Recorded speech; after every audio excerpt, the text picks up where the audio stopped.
तो सबसे पहला हम लोग जो पढ़ने वाले हैं वो है रोटेशनल मोशन और इंट्रोडक्शन, ठीक है ना। तो देखिए बाबू, समझते चलिएगा ध्यान से। इंट्रोडक्शन में तो सबसे पहला चीज क्या है ना कि स्टार्टिंग क्लास में हम तुम लोग को बताए हुए हैं कि मोशन परफॉर्म करने के कौन कर रहा है, इसके आधार पे मोशन को डिफाइन किया गया है। क्लियर है ना।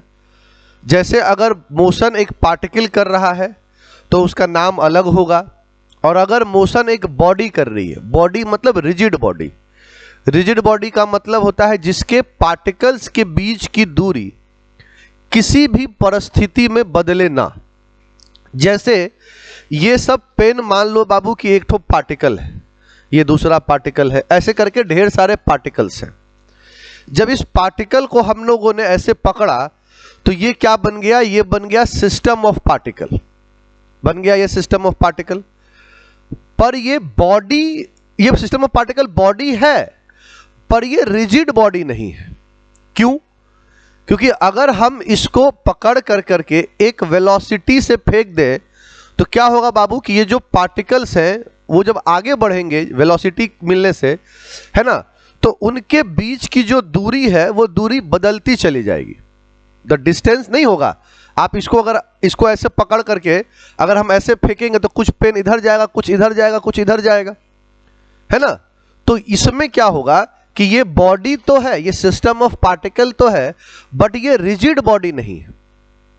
पर अगर वही इस डस्टर को अगर हम ऐसे पकड़ कर करके ऐसे फेंके तो ऐसा तो नहीं है बाबू कि डस्टर जो है वो पार्टिकल से नहीं बना होगा। ये डस्टर भी बहुत सारे पार्टिकल के मिलने से ही बना है। पर अगर इस डस्टर को हम फेंकेंगे तो ये जहां भी जाएगा एक तरफ जाएगा, पहली बात। दूसरी बात कि जो इसके पार्टिकल्स की दूरी है, ये दूरी किसी भी परिस्थिति में चेंज नहीं करेगी। मेरी बात समझ में आ गया? ठीक है ना। तो ये जो कॉन्सेप्ट हम पढ़ रहे हैं, ठीक है ना, वो हम रिजिड बॉडी के बारे में पढ़ रहे हैं जिसको हम सिंपली बॉडी कहते हैं। क्लियर है? तो यहां पे बाबू क्या होता है ना कि बॉडी जो है वो दो तरह का ही मोशन परफॉर्म करती है। आ गई मेरी बात समझ में? नंबर वन, इसको हम कहते हैं ट्रांसलेशनल मोशन। क्या बोलते हैं इसको हम लोग? Translational motion. और नंबर टू, क्लियर है ना, जिसको हम लोग बोलते हैं कर्वीलीनियर मोशन। क्लियर है? आ गई मेरी बात समझ में? तो एक बॉडी दो तरह का ही मोशन परफॉर्म कर सकती है। One is the translational motion and number two is the your curvilinear motion. Curve, ठीक है, कर्व पे चलेगा। तो अब देखिए ट्रांसलेशनल मोशन का एक्चुअल मतलब क्या होता है। जैसे मान लीजिए बाबू, क्लियर है ना, कि ये कोई आपका एक्स वाई कोऑर्डिनेट है। क्या है ये? कोई एक्स वाई कोऑर्डिनेट है, ये एक्स वाई कोऑर्डिनेट है, और कोई बॉडी इस रास्ते पे ही चली। क्लियर है ना? इस रास्ते पे ही चली। आपको तो ये देख के लग गया कि सर आप ऐसे कर दिए मतलब कर्वीलीनियर मोशन होगा, होगा कि नहीं होगा? बट एक्चुअल में कर्वीलीनियर कब होगा और ट्रांसलेशनल कब होगा, इसको समझा जाए। जैसे मान लो बाबू कि ये कोई पार्टिकल है, किसी समय पे यही वो पार्टिकल है और आगे जाकर करके यहां यही वो पार्टिकल है, ऐसे ही चला। अब इस पार्टिकल के अंदर हम एक लाइन एज्यूम कर लेते हैं, ए बी लाइन। ये लाइन एज्यूम कर लिया, इसका नाम क्या दे दिया हम लोगों ने? ए बी लाइन। क्लियर है? तो देखिए बाबू, ये जो लाइन है ए बी, ये यही लाइन है ए बी यहां पे, और यही लाइन है ए बी यहां पे। तो कहने का मतलब throughout the movement of the body the line A B remains parallel to each other. यहां पे ये लाइन और ये लाइन पैरेलल है, ये लाइन और ये लाइन पैरेलल है। मतलब ये जो ए बी लाइन है, वो ए बी लाइन क्या है बाबू? वो ए बी लाइन पैरेलल है। मतलब आप ये कह सकते हो कि the direction of the A B line is not changing the body performs translational motion. Clear है? किसी के भी अंदर आपने एक ठो स्ट्रेट लाइन एज्यूम कर लिया बॉडी के अंदर, और अगर वो स्ट्रेट लाइन बॉडी कितना भी मूव करे, अगर ये स्ट्रेट लाइन बदले ना, इसकी डायरेक्शन में बदलाव नहीं हो, क्लियर है ना, तो then the body performs translational motion. जैसे इसका देखिए, हम आपको बहुत बेस्ट एग्जांपल समझाते हैं। ये एक बॉडी है, रिजिड बॉडी है, और इस बॉडी में ये मार्कर हम ऐसे लगा दिए है ना, ये मार्कर ऐसे लगा दिए। Now this marker is the line A be in the body, clear है ना? अब देखिए मेरी बात, अगर इस मार्कर को हम ऐसे लेकर के जा रहे हैं, इस तरह से लेकर के जा रहे हैं, तो ये बॉडी तो बॉडी जो है वो बॉडी क्या हो रहा है बाबू, ये बॉडी जो है एक आपको लिख रहा है कि एक आड़े तिरछे रोड पे चल रहा है। बट कहीं पे भी आप मुझे बताओ कि क्या इस ए बी लाइन का जो डायरेक्शन है वो डायरेक्शन चेंज कर रहा है क्या? ऐसे जब चल रहा है तो आपका जवाब होगा कि नहीं, कोई डायरेक्शन चेंज नहीं कर रहा। क्लियर है? यहां से यहां आते हुए, क्लियर है, the A B line is parallel to every single location of the path. आ गई मेरी बात समझ में? तो अगर ये लाइन पैरेलल है, ए बी लाइन पैरेलल है, तो हम उस मोशन को क्या बोलते हैं? Translational motion. और अगर यही लाइन एक सीधे रास्ते पे चले तो that is called your rectilinear motion. बात समझ में आ गई कि नहीं? तो ट्रांसलेशनल मोशन का ही एक तो भाई क्या है? Rectilinear motion. ट्रांसलेशनल मोशन में बॉडी आरे तिरछे चल सकता है, पर जो लाइन होगा वो पैरेलल ही रहेगा कहीं पे भी। क्लियर है? अब जैसे मान लीजिए, ठीक है ना, ये एग्जाम्पल है बाबू आपका ट्रांसलेशनल, है ना, मोशन का। अब मान लेते हैं कि मान लो कि ये कोई बॉडी है और ये एक लाइन है, ठीक है, ये एक लाइन है, या इस तरह से हम बना देते हैं। क्लियर है ना? मान लो कि ये कोई लाइन है और ये एक ट्रक का एक ठो पीछे का बोगी है ना, पीछे का कंपार्टमेंट है ट्रक का। ट्रक सीधा चल रहा है, this line moves straight line, moves on a straight line. ये जो लाइन है वो स्ट्रेट लाइन पे चल रही है, तो उस मोशन को हम लोग रेक्टिलिनियर मोशन कहते हैं बाबू। The motion is called rectilinear motion. Difference समझ में आ रहा है? डिफरेंस समझ में आ रहा है? ट्रांसलेशनल मोशन में क्या होता है कि बॉडी कैसे भी चले, लाइन जो है वो पैरेलल होना चाहिए, और रेक्टिलिनियर में वो पैरेलल लाइन एक सीधे रास्ते पे चलने चाहिए। क्लियर है? चलने का डिफरेंस है, बिल्कुल सही। आ गई मेरी बात समझ में? चलने का डिफरेंस है, इसको आप ऐसे समझिए, है ना। जैसे आप ही को एग्जांपल दे रहे हैं, अगर आप रोड पे चल रहे हैं, है ना, आप समझिए नाम में फर्क कैसे है, ठीक है ना। एक रैंप वॉक आप देखे हैं, जानते ही हैं, ठीक है ना। अगर एक चलने की एक अवस्था है ना, एक चलने का एक तरीका है। अगर एक स्टेज पे आप वैसे चल रहे हैं तो वो रैंप वॉक कहलाता है, और अगर ऐसे ही आप रोड पे चलिएगा तो कहेंगे कि मटक मटक के चल रही है। तो तरीका तो एक ही है, चलने का स्टाइल, चलने का या तो लोकेशन अलग है, जगह अलग है, या परिस्थिति अलग है। यहां पे परिस्थिति अलग है, ठीक है। ये लाइन ऐसे चल रहा है, जैसे ये मार्कर है ना बाबू, ये स्ट्रेट लाइन है, ये ऐसे ही चल रहा है। तो कहीं पे भी अगर इसका हम वेक्टर ड्रॉ करेंगे तो वो वेक्टर और ये वाला वेक्टर पैरेलल ही होगा, पैरेलल ही होगा, होगा कि नहीं होगा? तो that is called translational motion. और अगर ये सीधा ऐसे चला गया तो रेक्टिलिनियर मोशन हो गया। क्लियर है? दूसरी बात देखिए, कर्विलिनियर मोशन। अब अगर मान लो कि इस बॉडी के अंदर ये स्ट्रेट लाइन है, ठीक है ना, एक इस बॉडी के अंदर ये स्ट्रेट लाइन हमने बना दी, और नाउ ये बॉडी कुछ ऐसे चल रहा है, या समझो मेरी बात, ये बॉडी ऐसे चल रहा है, तो क्या हो रहा है बाबू? कर्विलिनियर। क्यों? Because this line, A B line, is not parallel.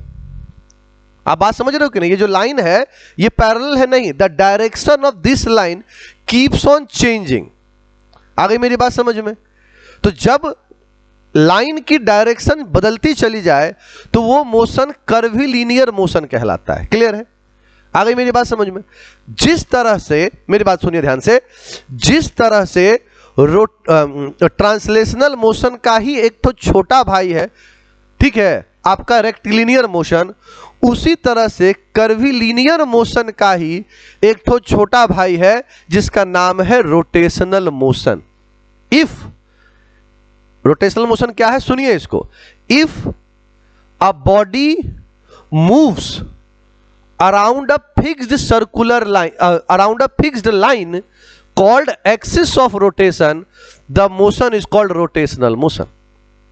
आगे मेरी बात समझ में? जैसे अगेन आपने देखा होगा पोल डांस करते हुए, आगे मेरी बात समझ में? तो पोल डांस करने का मतलब ऐसा नहीं ना कि बाबू एक ही तरह से ऐसा पकड़ के गोल गोल घूम रहा है, नहीं। आप समझ ही सकते हो कैसे होता है पोल डांस, देखे ही होगे फिल्मों उल्मों में, है ना, ठीक है। But the movement is performed across या in a circular way along this fixed line. This fixed line is called axis of rotation. The motion is curvilinear called rotational motion। आ गई मेरी बात समझ में? तो कर्विलिनियर मोशन का ही क्या है दूसरा नाम? Rotational motion. कब? जब वो मोशन एक एक्सिस के अलोंग, एक लाइन के अलोंग हो, जिस लाइन को हम लोग एक्सिस ऑफ रोटेशन कहते हैं। क्लियर है? अब देखिए बाबू, तो सुनिए ध्यान से, फिर से रिपीट कर दे रहे हैं। रोटेशन क्या होगा? एक तो एक्सिस के अक्रॉस कोई बॉडी घूमेगी। क्लियर है? अब ये जो एक्सिस है वो फिक्स हो सकता है, या हो सकता है कि ये एक्सिस मूवेबल एक्सिस हो। बात समझे हम क्या बोले? हो सकता है कि ये एक्सिस फिक्स्ड हो, या हो सकता है कि ये एक्सिस मूवेबल हो। जैसे आप इस बात को समझिए, है ना, ठीक है, हमने ये डंडा पकड़ा, ठीक है, और पकड़ करके इस डंडे को हम यहां से पकड़ा हमने, और इसको हम ऐसे घुमा रहे हैं, ठीक है। सो एक फिक्स लाइन है ये वाली, और इस पे ये डंडा घूम रहा है। क्लियर है ना? आ गई मेरी बात समझ में? पर जो देखते हो, जो ऐसे डंडा घुमाते हुए आगे पीछे से ऐसे निकाल लेते हैं। So the axis is also changing with respect to the motion of this डंडा। इस स्टिक के मोशन के साथ एक्सिस भी बदलता है। दूसरा सबसे बेस्ट एग्जांपल है बाबू कि रोटेशन और रिवॉल्यूशन दोनों ऑफ अर्थ अराउंड दिस सन। होता क्या है, सन अर्थ जो है वो अपनी एक एक्सिस के अलोंग घूम रही है, जिसको हम रोटेशन कहते हैं, जिससे दिन और रात होता है ना। पर ये एक्सिस पृथ्वी के साथ ही बदलती रहती है, और मूवेबल एक्सिस के साथ पृथ्वी जो है वो सूरज की परिक्रमा लगाता है, जिससे आपको ईयर बनता है। बात समझ रहे कि नहीं समझ रहे? तो यहां पे हमारे पास रोटेशनल मोशन जो है ये एक्चुअल में दो तरह का है। हमको रोटेशनल मोशन जो पढ़ना है वो दो तरह का पढ़ना है। हम वापस रिपीट कर देते हैं। रोटेशनल मोशन एक कर्विलिनियर मोशन है, जिसमें एक पार्टिकल या एक बॉडी किसी लाइन के अलोंग मूव करती है। क्लियर है?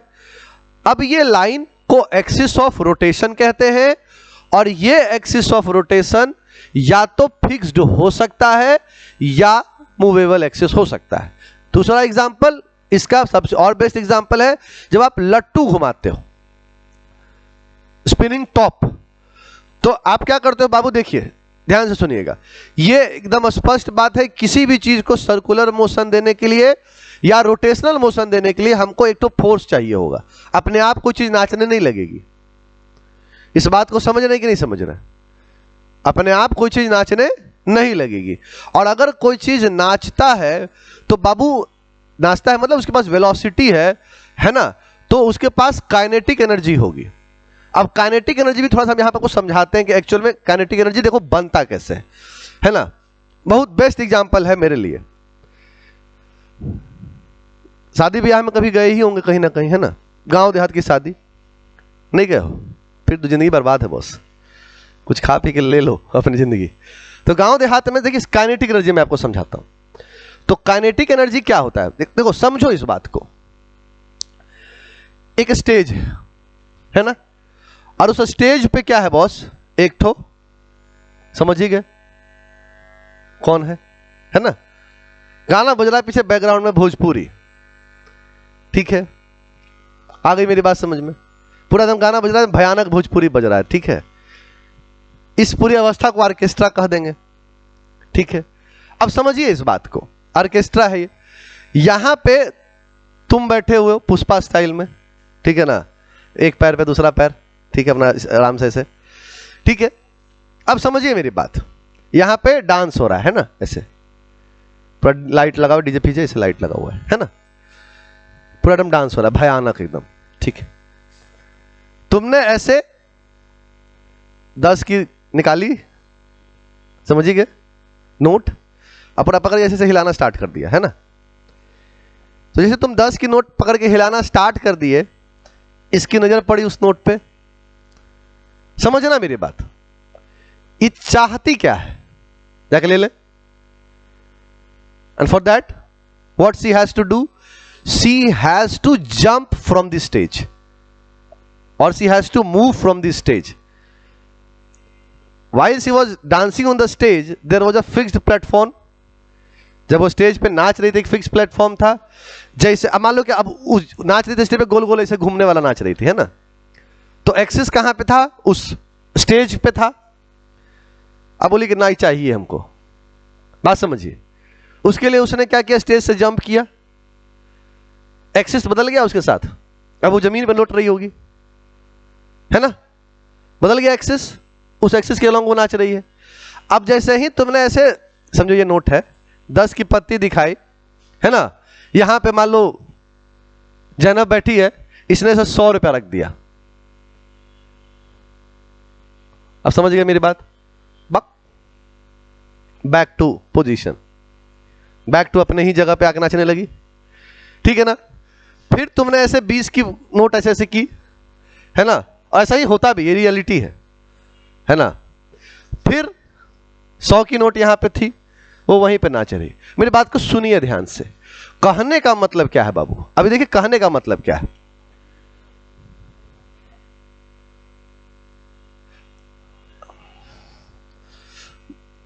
ये लॉजिक है, जहां पे अधिक पैसा मिलेगा। तुम नाच रही हो और अचानक से कहीं पे 2 लाख रुपया मिले तो पटाख से निकलेंगे, 2 लाख रुपया लेके। नाचना ही था, इसे भी 2 लाख रुपया लेके नाचेंगे फिर आराम से। तो देखिए ये जो 100 रुपया मैं कह रहा हूं ना, दैट इज, ये आप उससे कंफ्यूज ये मत हो जाइए कि वो 100 रुपया है, ये है बाबू इंटरनल एनर्जी। अब समझ में आई बात, इंटरनल एनर्जी, क्लियर है। और ये इंटरनल एनर्जी रखी हुई है।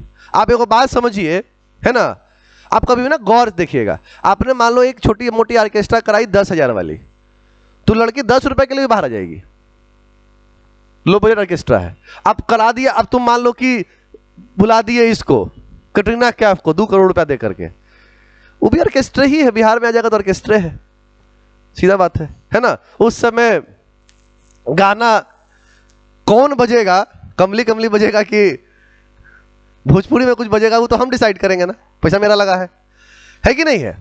अब तुम वहां पे कैटरीना कैफ नाच रही है, तुम 10 की पत्ती ऐसे ऐसे हिला रहे हो, वो मने में कहेंगे बेटा तो वो खरीद लेंगे तुम्हारे फैमिली के साथ, होगा कि नहीं होगा। That means there is a internal energy.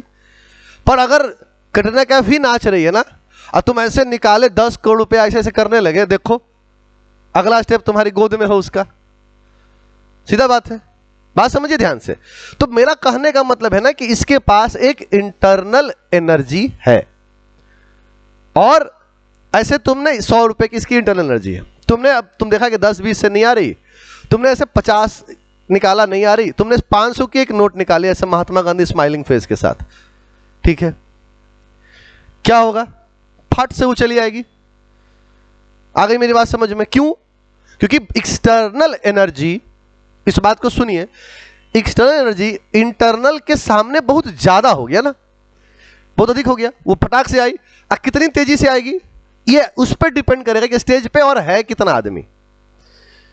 इस बात को समझिए ध्यान से, अगर स्टेज पे वो सिंगल नाच रही है वो आराम से आके लेके जाएगी, पर स्टेज पे मान लो 3-4 लड़की नाच रही है तो चाहेगी कि नहीं, सबसे पहले हम ले ले, सबसे पहले उसको लेने के लिए what you need, large velocity, velocity बढ़ेगा, काइनेटिक एनर्जी बढ़ गई, वो पटाख से जाकर के लेके आएगी। बात समझ में आ गई ना, ठीक है। अब समझिए मेरी बात, अब ऐसे कहा है अगली बार फिर बुलाना है, अब 500 इन्वेस्ट करना इज मूर्खता, सिंपल लैंग्वेज है कि नहीं है। तो तुमने ऐसे 400 निकाला, फिर भी आ जाएगी, क्या होगा, पहले के मुकाबले थोड़ा कम जाएगा, ठीक है ना। तो तुमने जो है 300 रुपया ही अब की बार करा, और कम से आएगी, आगे बोल भी देगी पिछला बार 500 दिले हल रहे, ठीक है। तो ऐसा करते हुए 300, ऐसे करते करते करते करते लास्टली तुम 101 रुपया भी लेकर के आओगे ना, तो वो आ जाएगी 101 रुपया। मतलब इंटरनल एनर्जी, समझिए मेरी बात, इंटरनल एनर्जी से जैसे ही तुम्हारा ज्यादा हुआ, एक्सटर्नल वो आ गई। इसका मतलब क्या है?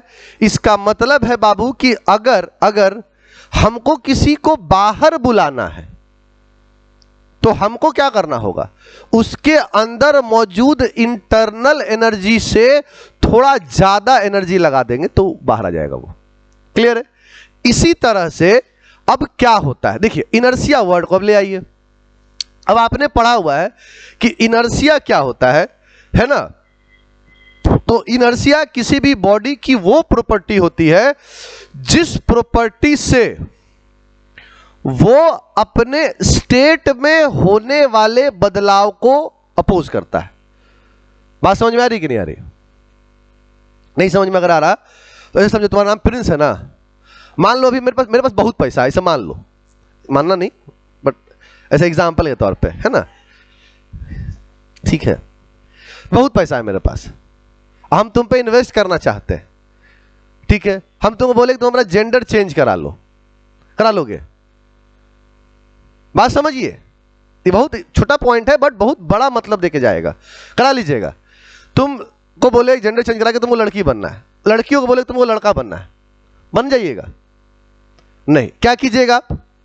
अपोज कीजिएगा, ठीक है, अपोज कीजिएगा। कितना अपोज कीजिएगा? ये इनर्शिया है। अगर आपके अपोजिशन से हम थोड़ा सा अधिक ताकत लगा दे तो काम हो जाएगा। इस बात को समझ रहे कि नहीं? जैसे दूसरी बात, ठीक है ना, समझो, देखो अलग अलग परिस्थिति को समझो, बस यही इनर्शिया को एगो एक्सिस के लोग नचा देंगे तो मूवमेंट बन जाएगा। अंतर बस इतना ही है। बात समझिए मेरी बात, ठीक है ना। जैसे तुम्हारा नाम क्या है? अर्पिता। मान लो भी ना ऐसे घर में मेरी पारिवारिक झड़प हो रही है, हम आए तुमको ऐसे तुमको मारने के लिए तुम्हारा गला दबा दिए, समझो मेरी बात, गला दबा दिए, तुम्हारा सबसे पहला लाइन क्या होगा? ए सर हम क्या किए? बात समझिए, देखिए छोटा पॉइंट है बट बहुत बड़ा बड़ा मतलब देख जाएगा, यही ना बोलिएगा, दबा दिए। आप क्या कीजिएगा? You will try to get yourself free from that पकड़। क्या? उस पकड़ से आप अपने आप को बाहर निकालने की पूरी कोशिश कीजिएगा। जैसे जैसे मेरी पकड़ बढ़ेगी वैसे वैसे आपको आप जो छुड़ाने वाला, जो आप छुड़ाना चाह रहे हैं, ये आप बढ़ाते जाएंगे। एक टाइम पे जब पकड़ कुछ ज्यादा ही हो जाएगा एंड यू विल फील कि दिस इज द टाइम, कि अगर नहीं तो फिर बाईपास, तब क्या करिएगा? छोड़बे कि ना छोड़बे रहे, तुम मास्टर होबे घर के, चिल ले छोड़, होगा कि नहीं होगा? बात समझिए। उस टाइम में पिताजी भी रहे तो कहना बाप होगा घर पे, अभी हम ही हैं, नहीं हो जाएगा ऐसा। पिताजी गला दबा दे, मारने लगे पूरा, तो देखिए आप सीधा बोल लीजिएगा हट, छोड़ता रहे। तो कहने का मतलब ये जो किसी चीज को हम अपोज करते हैं, इस अवस्था को हम इनर्शिया कहते हैं। क्लियर है? रोटेशनल मोशन में कोई भी बॉडी एक्सिस के अलोंग नाच रही है या एक्सिस के अलोंग घूम रही है, तो ये एक्सिस हुआ, मान लो ये एक्सिस हुआ और ये बॉडी हुई, ये घूम रही है, तो वो उस एक्सिस से एक फिक्स डिस्टेंस पे है। And now this body is also having a ability of opposition, कि ये इस एक्सिस के अलोंग होने वाले बदलाव को क्या करे? रोके, अपोज करे। बात समझिए, इंट्रोडक्शन में यही सब है होगा कि नहीं होगा? बात समझिए, क्या होगा? वो बदलाव करे। इसका दूसरा एग्जांपल भी मेरे पास रेडी है, उस अवस्था को अपोज करे, है ना, ये मोमेंट ऑफ इनर्शिया कहलाएगा। किसी एक्सिस से परपेंडिकुलर डिस्टेंस पे गोल गोल घूमते हुए जब आप अपनी अवस्था को अपोज करते हैं, अपने अवस्था में होने वाले बदलाव को अपोज करते हैं, दैट इज कॉल्ड इनर्शिया। ठीक है। इसका दूसरा सबसे भयानक एग्जांपल, शोले फिल्म देखी होगी आप लोगों ने, देखे हो जी? ऐसा नहीं ना कि खाली एवेंजर ही चल रहा है, सुपरमैन, मार्वल, देखिए शोले फेमस फिल्म है। तुमने देखी हो, फिर जिंदगी बर्बाद है बॉस। ठीक, तो शोले फिल्म में क्या होता है कि ऐसे वीरू को ऐसे टांग दिया गब्बर ने, बसंती खड़ी है ना, डायलॉग तो सुना ही होगा आपने, नाच बसंती नाच, फिर उसका अलग से कुत्तों के सामने मत नाचना, है ना। तो मान लो ऐसे टंगा हुआ है अपना वीरू, है ना, अब गब्बर खाली बोल, देखो अपोजिशन सुनो, गब्बर बोलता है बसंती, अब नाचने लगती तो मजा आता। गब्बर ने क्या किया, देखो फिल्म में अगर देखे होगा ना, तुम लोग फिल्म देखते हो बहुत चीजों पे बहुत बारीक ध्यान देते हैं, तो गब्बर ने कहा बसंती नाच, वीरू ने कहा नहीं, फिर उसने कहा नाच, ये बोला नहीं, बोला नाच पे किनारे, ठीक है, तो ये बोला, फिर बोला नहीं, तो उसने बोला बंदूक तान इस पे। देखिए एवरी सिंगल एग्जाम्पल जो आप यहां पे सुन रहे हैं उसमें एनर्जी बढ़ रही है ना। उसके बाद बंदूक ऐसे किया, खड़ा हो गया सांबा उधर से, ठीक है, बसंती देखी, अच्छा ये भी संभावना है गोली चल सकती है, फिर भी वहीं खड़ी है, ढीठ लेखन। अब समझिए मेरी बात, ढीठ लेखन करना नचबुक। उसके बाद क्या हुआ, तुरंत गब्बर ने अपना वो चाबुक मारा चट से एकदम। अब समझ आइए कि देखो अगर हम नहीं नचेंगे तो हम भी सुटा सकते हैं, समझिए मेरी बात, दैट इज दी। अब उसको ख्याल आ गया ना, अब उसको ख्याल आ गया क्या, इनर्सिया, मोमेंट ऑफ इनर्सिया। अब हमको अपनी अवस्था को बदलना होगा, किसके अलोंग, ऐसे बंधे हुए वीरू के अलोंग वो नाचना शुरू करती है, that is moment of inertia.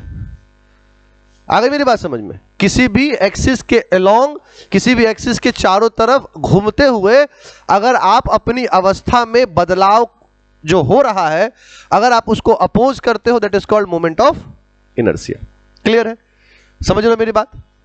तो चलिए, है ना, अभी लिखवाएंगे डिटेल में, थोड़ा इंट्रो है, समझाते चलते हैं पहले। ऐसे ये पूरा जो चैप्टर है ना, अगर इसको सही से डिटेल से पढ़ें तो it will take approximately 1 month, पर हम लोग इसको 6 क्लास में कंप्लीट कर देंगे, 4 थ्योरी 2 क्वेश्चन, है ना।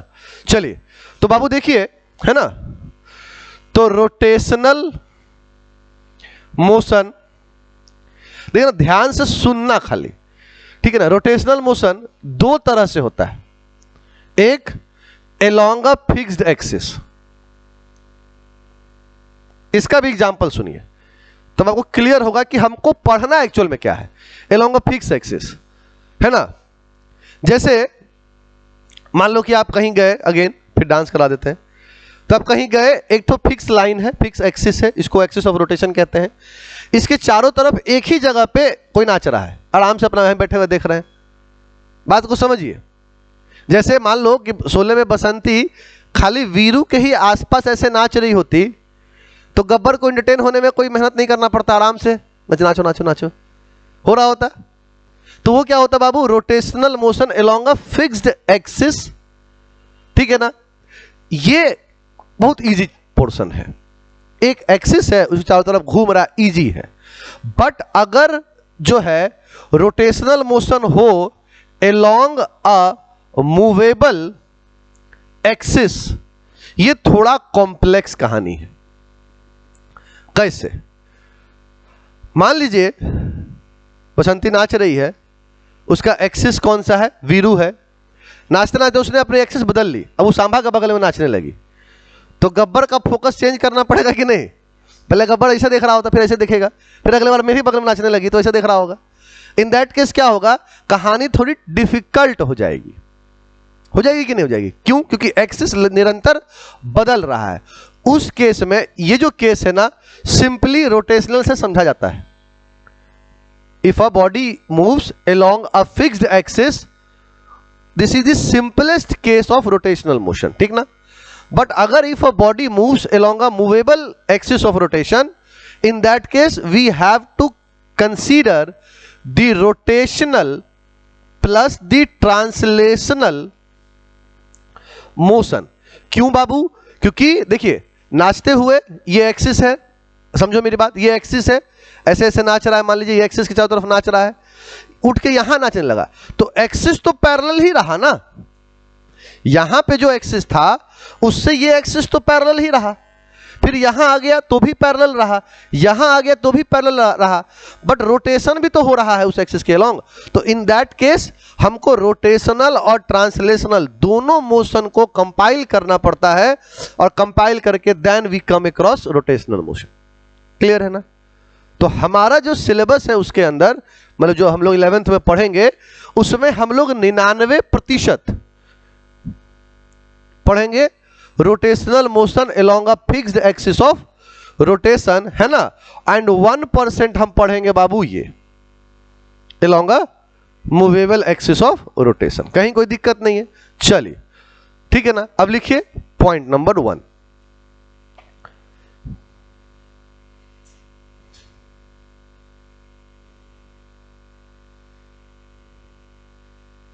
क्लियर है? Number 1 point, the motion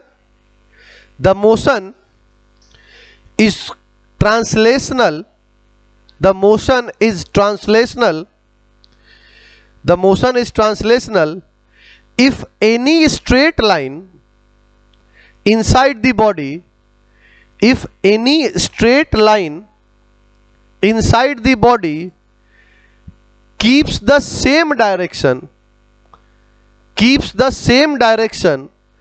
during the motion, keeps the same direction during the motion, and all the particle performing the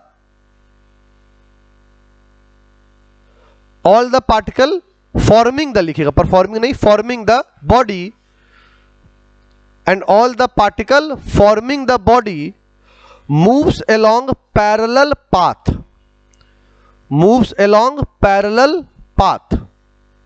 है ना, moves along parallel path। Clear है?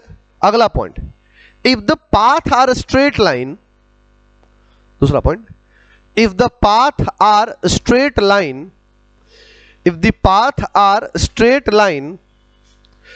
the motion is said to be, if the path is a straight line, the motion is said to be rectilinear,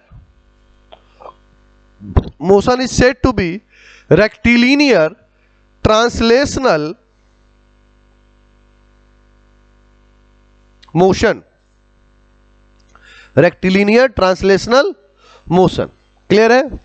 अगला point clear है? The motion is curvilinear translational, the motion is curvilinear translational if the path are curved line,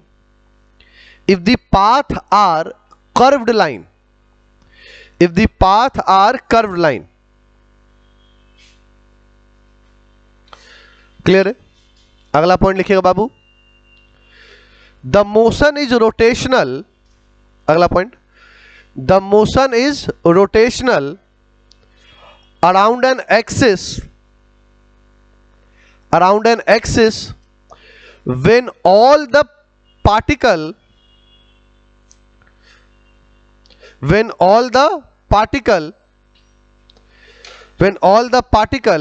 forming the body describe circular path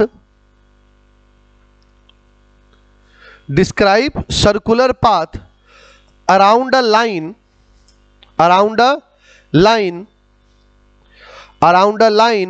called axis of rotation। Clear है? अगला point axis of rotation है ना। अगला point, the line मे और may not, the line may or may not have, the line may or may not be fixed, have काट दीजिए, be fixed, the line may or may not be fixed। Clear है ना? आ गई मेरी बात समझ में? in general rotational motion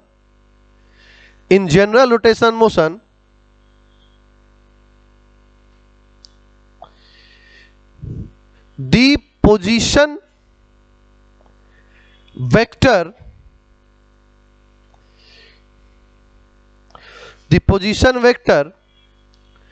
changes with time,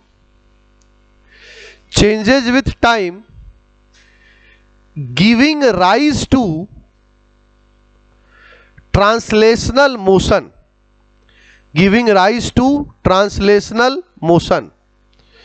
The position vector changes with time, giving rise to translational motion. अगला, the orientation of body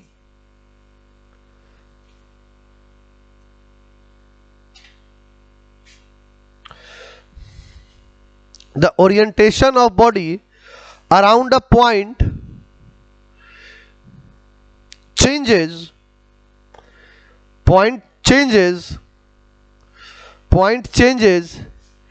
giving rise to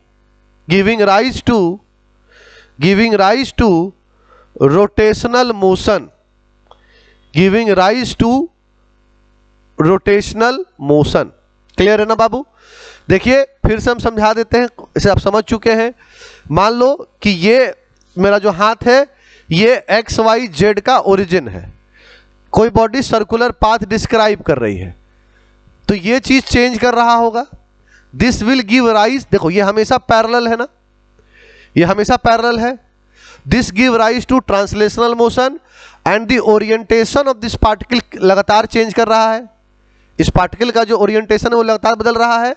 this give rise to, अगर orientation change कर रहा है तो वो आपको rotational motion का जनक है, और अगर पोजीशन वेक्टर चेंज कर रहा है तो that is your translational motion. Clear है? चलिए नेक्स्ट पॉइंट लिखिएगा बाबू आप लोग, क्लियर है ना? The simplest case of rotation, the simplest case of rotation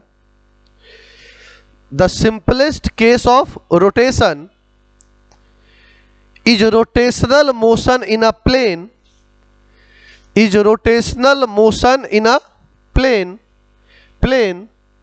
that is two dimensional or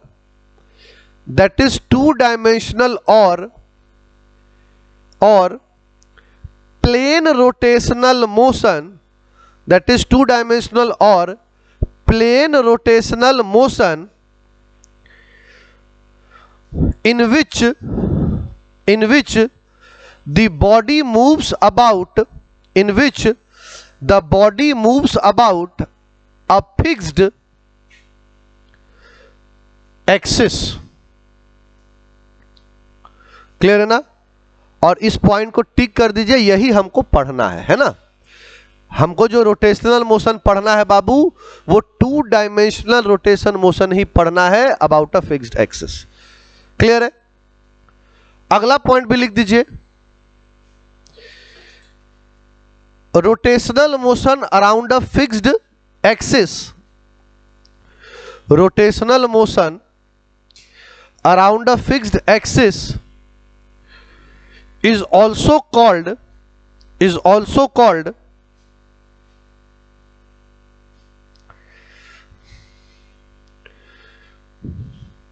rotational motion around a fixed axis is also called pure rotational motion, pure rotational motion। क्या लिख रही है जानब तुम? अच्छा, pure rotational motion, ठीक है। अगला, if the axis of rotation is not fixed, if the axis of rotation is not fixed, the problem became more complex,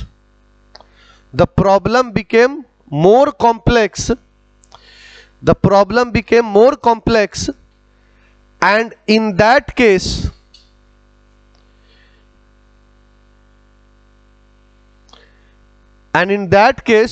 we do not discuss only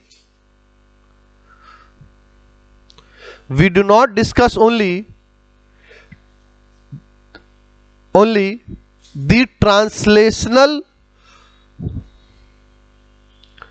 rotational concept, translational rotational concept, ये पढ़ना भी नहीं है ना, ये पढ़ना भी नहीं। तो यहां तक समझ में आ गया, जितना भी हम लोगों ने बोला इसको हम लोगों ने पॉइंट वाइज लिख दिया। ठीक, चलिए बोलो, कहीं कोई दिक्कत है तो बोलो।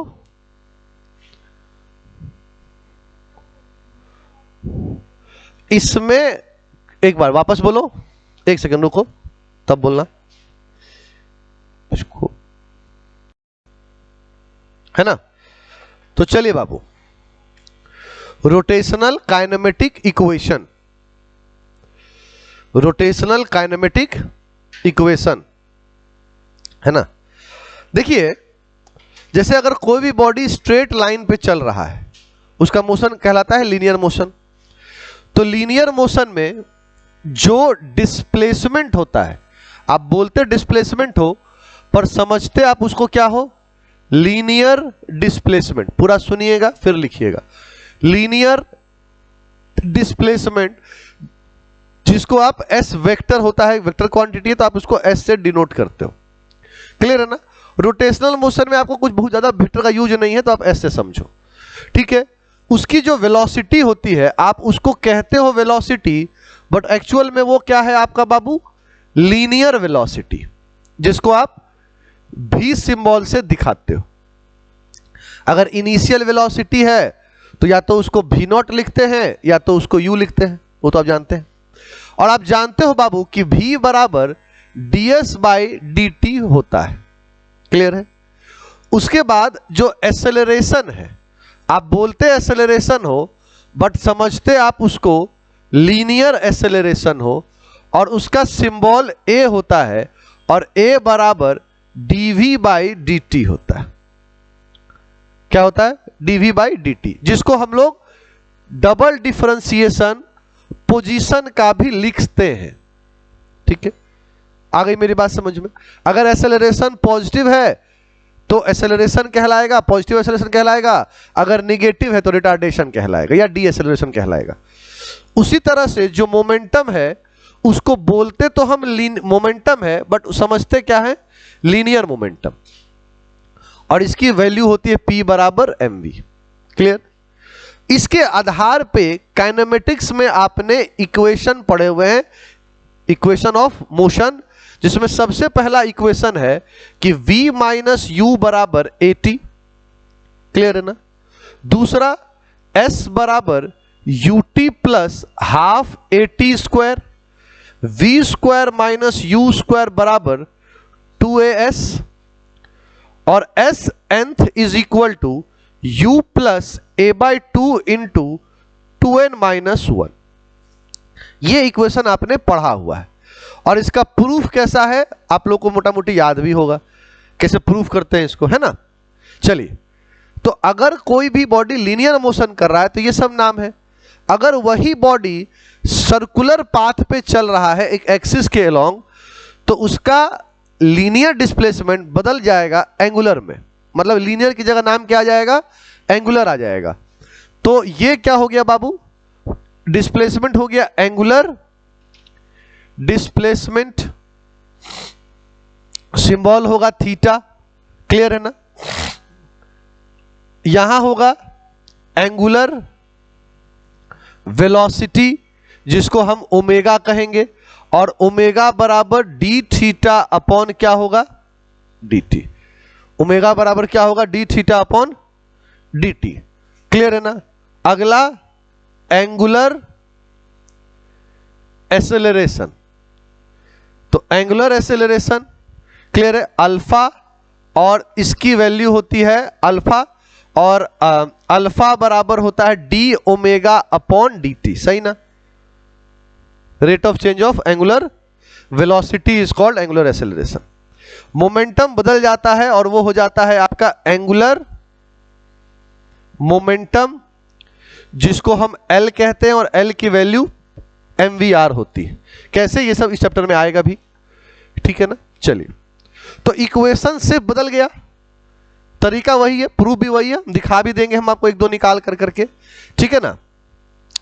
देखिए बाबू क्या होगा, omega minus omega not is equal to alpha T, omega minus omega not equal to alpha T, theta बराबर omega not T plus 1/2 alpha T square.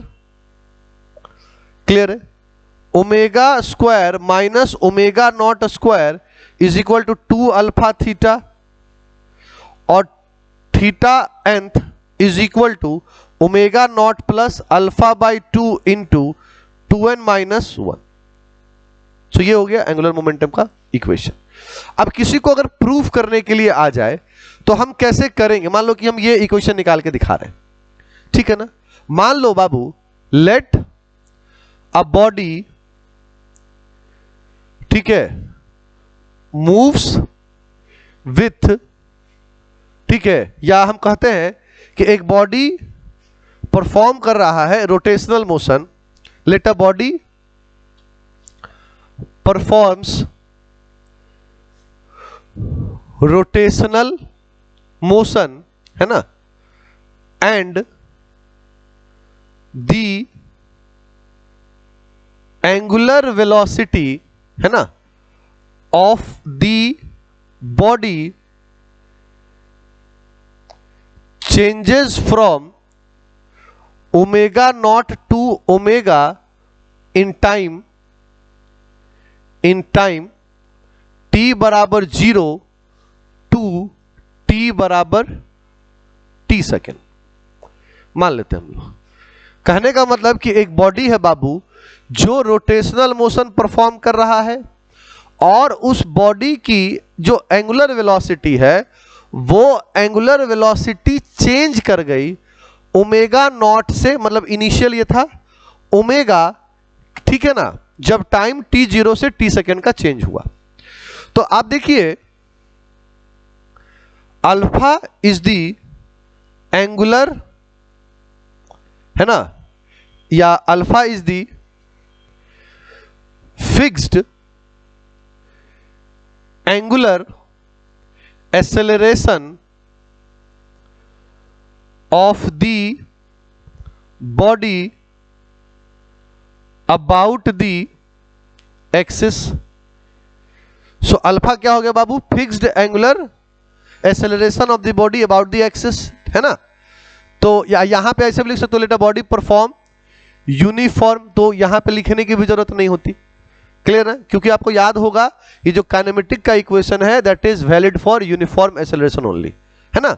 चलिए, तो अल्फा बराबर क्या होगा बाबू? D theta, sorry, D omega upon D T, होगा कि नहीं होगा? होगा। तो D omega equals to alpha D T, इसको हम अंडर प्रॉपर कंडीशन इंटीग्रेट कर देंगे, तो ओमेगा नॉट ओमेगा टी बराबर 0 से टी, या सिंपली आप लिखो ऐसे 0 से टी।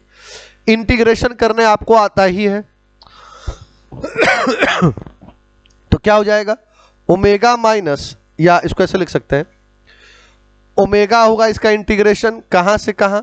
ओमेगा नॉट से ओमेगा, अल्फा बाहर, टी से। क्लियर है? तो क्या हो गया? Omega minus omega not equals to alpha t. ये पहला इक्वेशन आ गया बाबू, आ गया कि नहीं आ गया? आ गया ना। चलिए दूसरा इक्वेशन के लिए आप देखिए, तो दूसरा इक्वेशन में बाबू ओमेगा बराबर d theta upon D T होगा ना। ओमेगा बराबर क्या होगा? D theta upon D t. Clear है ना?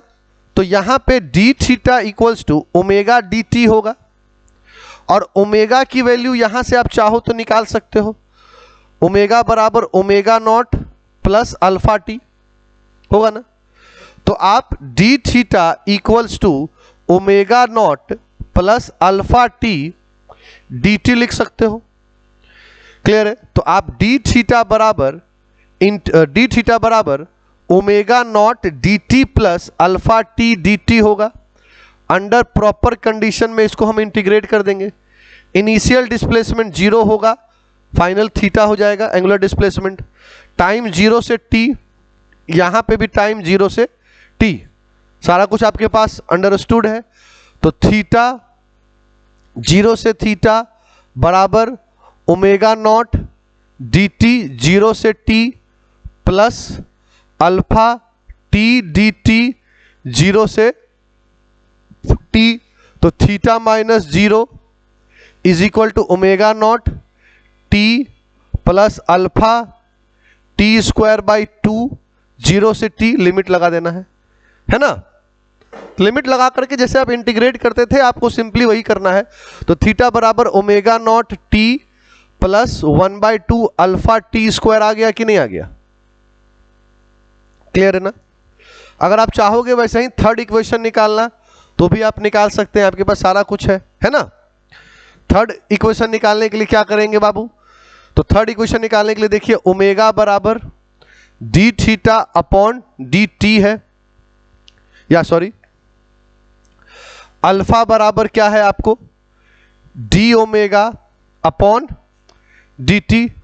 हम क्या करेंगे बाबू, इसको इधर डी थीटा और डी थीटा से मल्टीप्लाई और डिवाइड कर देंगे। क्लियर है ना। तो अल्फा बराबर क्या हो जाएगा, देखो ध्यान से, तो D theta upon D t, clear है ये वाला पार्ट, और D omega upon D theta ये दूसरा part. D theta upon D T क्या हो गया बाबू, देखो ओमेगा, क्लियर है। तो अल्फा बराबर omega d omega upon D theta, D theta इधर चला गया, बाकी सब इधर रह गया, है ना। तो alpha d theta equals to, clear है ना, ओमेगा डी ओमेगा। अब इंटीग्रेशन 0 से थीटा और यहां पे लिमिट ओमेगा नॉट से ओमेगा, होगा कि नहीं होगा? तो ये अल्फा बाहर, डी थीटा 0 से theta plus sorry is equal to omega square by 2 और लिमिट ओमेगा नॉट से ओमेगा।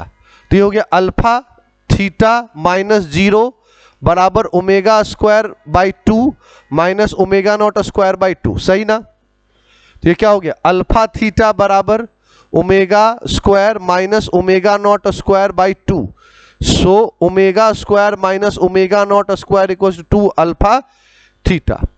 तो ये तीनों इक्वेशन हम लोग ले आए, है ना। आ गई मेरी बात समझ में। तो ये तीनों इक्वेशन जो है ये हम लोगों ने डिराइव कर दिया। क्लियर है, कहीं कोई दिक्कत नहीं है। अब इसमें बस सिंपली याद रखना है बाबू, ये इक्वेशन ये इक्वेशन ये इक्वेशन और ये इक्वेशन, इसको एग्जीक्यूट भी करना है।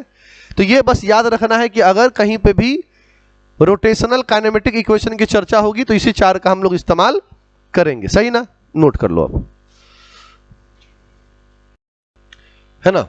देखिए नेक्स्ट हेडिंग है आपका kinetic energy of rotation, kinetic energy of rotation. तो देखिए let us consider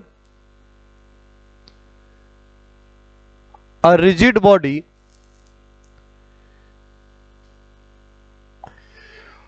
of mass capital M is moving along a fixed axis AB। मान लेते हैं कि एक ठो रिजिड बॉडी है, ठीक है, जिसका मास m है और वो एक फिक्स्ड एक्सिस के अलोंग क्या कर रहा है, मूव कर रहा है। क्लियर है ना।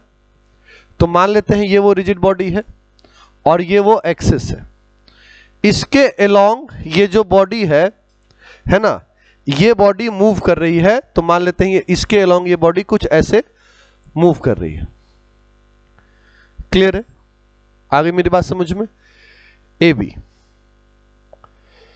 This body is moving along the fixed axis with angular velocity omega, ठीक है। तो ये इस एक्सिस के अलोंग मूव कर रहा है ओमेगा वेलोसिटी से। ये कुछ इस तरह से आपको दिखाई देगा, है ना, कि मान लो बाबू मान लो कि ये पेज है, ठीक है ना, ये वो रिजिड बॉडी है, ठीक है, और इस रिजिड बॉडी में ये जो है कहीं पे भी ये एक्सिस हो गया रोटेशन का, इसके चारों तरफ ये बॉडी एक, समझ गए मेरी बात, ओमेगा एंगुलर वेलोसिटी से मूव कर रही है, ठीक है ना। यहां पे हम मान लेते हैं, ठीक है ना। Next, let m1 comma m2 comma m3 comma dot dot dot mn be the various mass of the particle that comprise the body. Clear है? सो कहने का मतलब क्या हुआ बाबू कि m1 m2 जो है ना, ये सब अलग अलग मास है पार्टिकल का, जिससे ये पूरी बॉडी क्या हुई है, निर्माण हुई है, बनी है। क्लियर है? अब मान लेते हैं ये सब पार्टिकल हम मान लिए, ठीक है। ये m1 हुआ, ये m2 हुआ, ये m3 हुआ, और ये हो गया आपका mn। क्लियर है?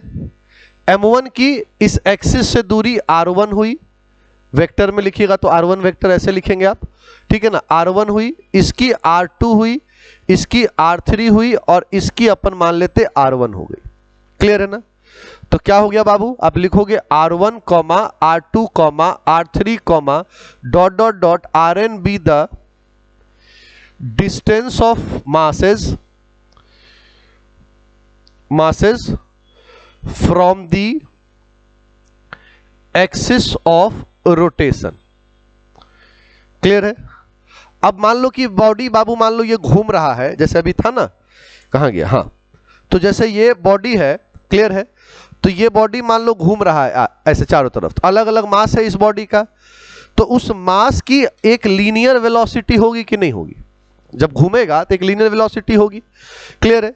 तो हम मान लेते हैं कि v1 comma v2 comma v3 comma dot dot dot vn be the linear velocity of the particles along the axis of rotation। कहीं को दिक्कत नहीं है।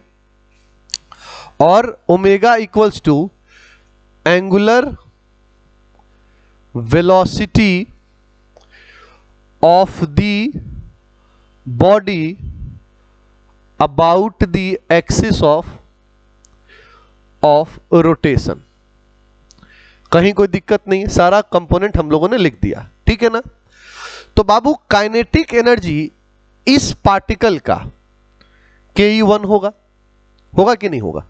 तो काइनेटिक एनर्जी Ke1 बराबर क्या होगा, हाफ m1 v1 स्क्वायर, यही फॉर्मूला होता है। उसी तरह से काइनेटिक एनर्जी दूसरे पार्टिकल का half m2 v2 square, kinetic energy third particle का 1/2 m3 v3 स्क्वायर, और ऐसे डॉट डॉट डॉट करते हुए Ke(n) बराबर 1/2 mn vn स्क्वायर। कहीं कोई दिक्कत नहीं है, होगी ना।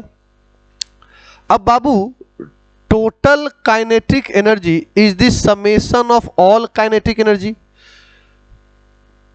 बोलिए, टोटल काइनेटिक एनर्जी सबका समेशन होगा कि नहीं होगा? होगा। और आप जानते हैं यहां पे कि बाबू जो रिलेशन होता है किसका, लीनियर वेलोसिटी और एंगुलर वेलोसिटी का, क्लियर है ना। तो v बराबर r ओमेगा, ये रिलेशन होता है ना, रिलेशन होता है ना, v बराबर r ओमेगा, ये रिलेशन पढ़ा हुआ है आपने। तो यहां पे v1 बराबर r1 ओमेगा होगा, सिमिलरली v2 बराबर r2 ओमेगा होगा, सिमिलरली v3 बराबर r3 ओमेगा होगा, और ऐसे करते हुए vn बराबर rn ओमेगा होगा कि नहीं होगा? सो v1 r1 omega, v2 r2 omega, v3 r3 omega, और डॉट डॉट डॉट करते हुए vn बराबर rn ओमेगा। क्लियर है ना?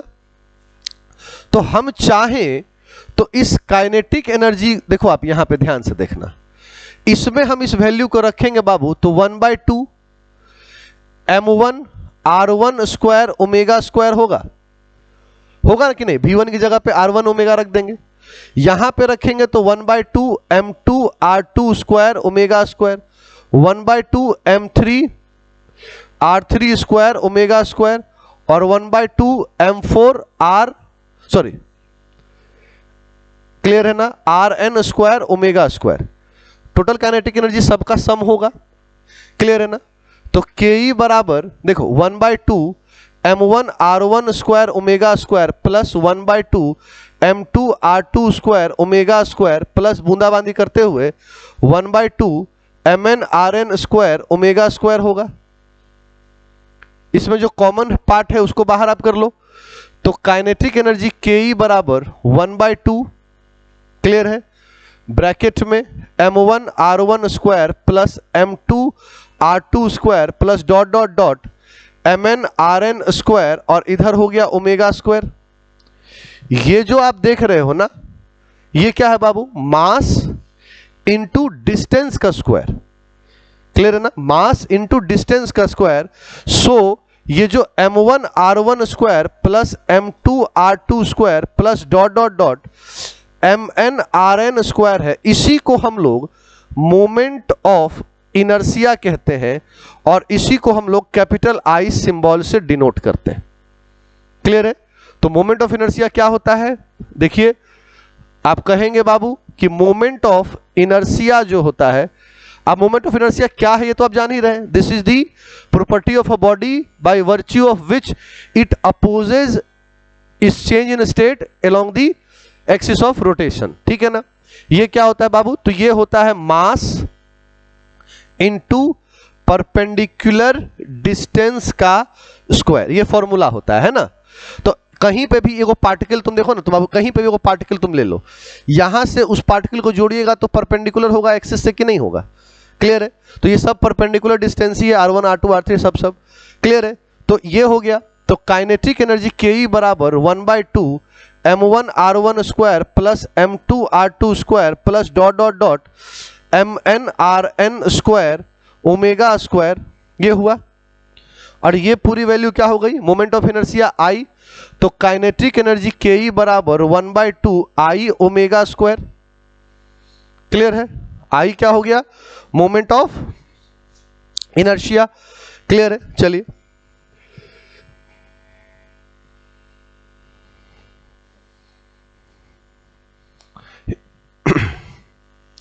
ठीक है ना, अब आगे बढ़ते हैं बाबू। अब देखिए, ठीक है ना, अगर if omega is equal to 1, मतलब ओमेगा क्या है, एंगुलर वेलोसिटी, अगर एंगुलर वेलोसिटी 1 हो, 1 रेडियन पर सेकेंड, तो उस केस में काइनेटिक एनर्जी ke बराबर 1/2 I ओमेगा स्क्वायर।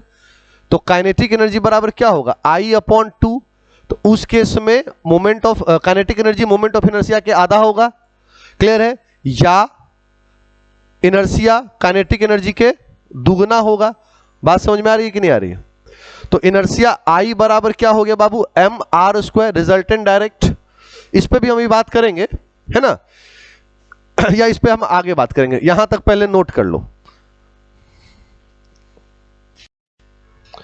याद रखना है बाबू पॉइंट याद रखना है ना, कि जो मोमेंट ऑफ इनर्शिया होता है ना, तो मोमेंट ऑफ इनर्शिया, ठीक है, मोमेंट ऑफ इनर्शिया है ना, डिपेंड्स, मोमेंट ऑफ इनर्शिया है ना, मोमेंट ऑफ इनर्शिया, ठीक है, depends on the idea of, moment of inertia depends on the idea of, clear है, position and direction of axis of rotation. कहने का मतलब क्या है बाबू, कि मोमेंट ऑफ इनर्शिया किस पे डिपेंड करता है, पोजीशन और direction of axis of rotation पे। जैसे आप कल्पना कीजिए कि मान लो कि इसका ये डस्टर है, या एक पेन दीजिए, अगर ये पेन है ना, अगर एक्सिस ऑफ रोटेशन यहां है तो ये पेन ऐसे घूमेगा, ठीक है, अगर ये यहां पे है तो ऐसे घूमेगा, अगर ये बीचों बीच है तो ऐसे घूमेगा। ये जहां पे होगा एक्सिस ऑफ रोटेशन घुमाव उस आधार पे निर्भर करेगा। दूसरी बात कि अगर ये एक्सिस ऑफ रोटेशन ऐसे होने की बजाय अगर ऐसे होगा तो ये ऐसे घूमेगा, तिरछा घूमेगा थोड़ा। बात समझ रहे हो कि नहीं समझ रहे हो? तो किसी भी चीज का मोमेंट ऑफ इनर्शिया जो है वो उसके पोजीशन और डायरेक्शन पे डिपेंड करता है। किसके? एक्सिस ऑफ रोटेशन के। कैसे है आप देखिए, आप समझ सकते हैं। जैसे यही डंटा है ना बाबू, इसी डंटा को अगर आप एक्सिस को ऐसे रख के घुमाइएगा, देखिए मेरी बात, एक्सिस ऐसे है, रख के घुमाइए डंटा ऐसे घूमेगा। अगर एक्सिस को आप टेढ़ा कर लीजिएगा तो ये आपके मुंह के पास से क्रॉस करेगा। बात समझ रहे हैं? आप एक बहुत बड़े डंटा को इस पोजीशन पे घुमा सकते हैं, आपको कोई डैमेज नहीं पहुंचेगा ना, घूम जाएगा। पर अगर ये डंटा हम यहां पे हाथ रखे हुए, देखो एक्सिस को तिरछा कर लिए थोड़ा सा, और अगर हम यहां घुमाएंगे, डंटा थोड़ा सा लंबा होता तो मेरे फेस पे टकराता कि नहीं टकराता? तो इस पर डिपेंड करता है, ठीक है ना। चलिए आगे बढ़ते हैं हम लोग, ठीक है ना। आगे देखिए बाबू, तो कहने का मतलब वापस देख लीजिए थोड़ा सा, मोमेंट ऑफ इनर्शिया जो है, मोमेंट ऑफ इनर्शिया आई बराबर क्या होता है? m1 r1 square plus m2 r2 square plus बूंदाबांदी करते हुए mn rn स्क्वायर। क्लियर है? तो I बराबर हम लिखते हैं ना, समेशन I बराबर 1 से n तक mi ri स्क्वायर लिखते हैं हम लोग। क्लियर है? अब सुनिए मेरी बात, तो I बराबर बाबू m1 r1 square plus m2 r2 square plus dot dot dot mn rn square. Clear है? If m1 is equal to m2 is equal to m3 is equal to dot dot dot छोटा m। Clear है ना? छोटा m। तो I बराबर क्या होगा बाबू? m common r1 square plus r2 square plus बूंदाबांदी करते हुए rn स्क्वायर। सही होगा कि नहीं? अगर हम इसको n से और n से डिवाइड और मल्टीप्लाई कर दिए तो I बराबर क्या हो गया बाबू? m, क्लियर है, n r1 square plus r2 square plus dot dot dot rn square by n। होगा कि नहीं होगा? ये m एक इंडिविजुअल का मास है, n टोटल हो गया, ये दोनों मिला करके कंबाइंड मास दे दिया। n क्या है? नंबर ऑफ पार्टिकल, m क्या है? एक पार्टिकल का मास। तो सबको मल्टीप्लाई करें, total mass of the body निकल गया जो कि कैपिटल M है। तो I बराबर क्या हो गया? कैपिटल M और r1 square plus r2 square plus बूंदाबांदी करते हुए rn स्क्वायर अपॉन में क्या? n। कहीं कोई दिक्कत नहीं है ना? चलिए अब देखिए बाबू, इसको जो है ना, इस पूरे चीज को हम k स्क्वायर कहते हैं। क्या बोलते हैं हम लोग? k square. तो k स्क्वायर बराबर r1 square plus r2 square plus dot dot dot rn square upon n हुआ ना? क्लियर है? ये क्या हुआ बाबू? स्क्वायर का n मतलब स्क्वायर का मीन हुआ, स्क्वायर का n मतलब मीन हो गया। पढ़े ना अर्थमेटिक मीन हुआ। तो ये चीज यहां से क्या हो गई? I बराबर m k स्क्वायर। आ गई मेरी बात समझ में? हुआ कि नहीं हुआ? m k square. तो यहां पे बाबू, ठीक है ना, k स्क्वायर बराबर r1 square plus r2 square plus बूंदाबांदी करते हुए rn स्क्वायर अपॉन n हुआ। सो k बराबर under root r1 square plus r2 square plus dot dot dot rn square upon में n हुआ। अब ये क्या हो गया? Square root. तो हम लिखते हैं square root mean of distance. पढ़ेंगे इसको कि नहीं पढ़ेंगे? पढ़ेंगे ना। Square root mean of distance. Clear है? स्क्वायर है ये, रूट मतलब अंडर रूट, तो square root mean, arithmetic mean हो रहा है, of distance is equal to k and this k is called radius of gyration. इसी k को हम क्या बोलते हैं? Radius of gyration. क्लियर है?